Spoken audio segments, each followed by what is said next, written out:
Hi, my name is Derek Saul. I'm sports editor of the Chronicle, and welcome to this week's episode of Sportswrap. Our first story is that the men's basketball team announced that Jack White, Javin DeLaurier, and Trey Jones will be captains for this upcoming season. White and DeLaurier return as captains, and they're both seniors and are expected to play a pretty big role on the floor. But undoubtedly, the leader really on the floor will be Trey Jones, a sophomore point guard.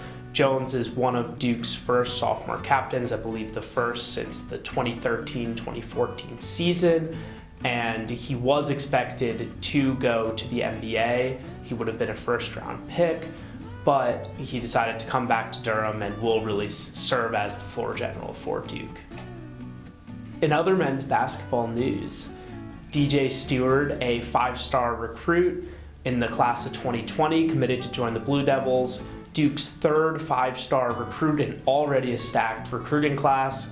Stewart will join Jeremy Roach and Jalen Johnson in that class, and Stewart is known as a great scorer, averaging over 20 points on over 40% shooting in the Nike EYBL circuit this summer.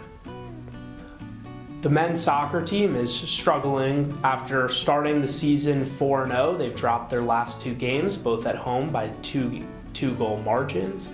The latest on Monday was against SMU, where Duke lost 2-0 despite a great night from Will Pulisic. And fresh off their 7th national championship, women's golf had a shaky start to the fall season. They finished 9th out of 11 in the Annika Intercollegiate Tournament. Gina Kim, who's really the star of the team, she did have a solid performance, and she was one of only a dozen players to finish below par.